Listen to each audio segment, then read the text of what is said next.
جی السلام علیکم ورحمۃ اللہ وبرکاتہ۔ محترم بھائی نے جی یہ ایک روایت سینڈ کی ہے، سند متن ترجمہ حلیت الاولیاء و طبقات الاصفیاء جلد 4 صفحہ 42 کے حوالے سے۔ یہ جو روایت ہے جی قادری رضوی صاحب ہیں کوئی، انہوں نے روایت سینڈ کی ہے، ساتھ اس کا ترجمہ بھی نیچے انہوں نے لکھا ہے۔ یہ ساری روایت اور کہتے ہیں جی مفتی صاحب کیا یہ صحیح روایت ہے؟ محترم بھائی پہلی بات یہ یاد رکھیں کہ میں نے پہلے بھی عرض کیا تھا کہ مفتی اگر کہہ کے مجھے مخاطب کرنا ہے یا میرے نام کے لیے لکھنا ہے تو میں جواب عرض نہیں کروں گا، اب میرے پر کوئی گلہ نہ کریں جی۔ حافظ صاحب کہہ لیا کریں، مفتی نہ کہا کریں، آپ کی مہربانی۔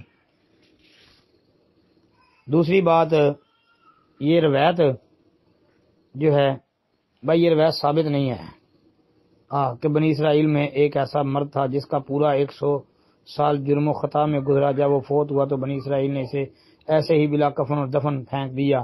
اللہ تعالیٰ کا موسیٰ علیہ السلام کو حکم ہوا کہ اسے غسل دو اور کفنا کر بنی اسرائیل کو بلا کر اس پر نماز جنازہ پڑھی۔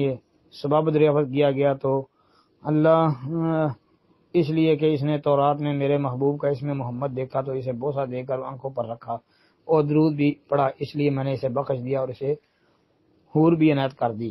یہ بالکل جھوٹی روایت ہے، گپ ہے، اس کی کوئی حقیقت نہیں ہے جی۔ اور یہ جو سند لکھ کر بھیجی ہے، اس سند میں یہ بڑی مرکزی علت نظر آ رہی ہے احباب کو۔ عبد المنعم بن ادریس، یہ حدثنا عبد المنعم بن ادریس، یہ عبد المنعم بن ادریس جو ہے یہی بھائی ایسا آدمی ہے کہ اس کی روایت قابل حجت نہیں ہے۔ باقی رجال پر بحث وہ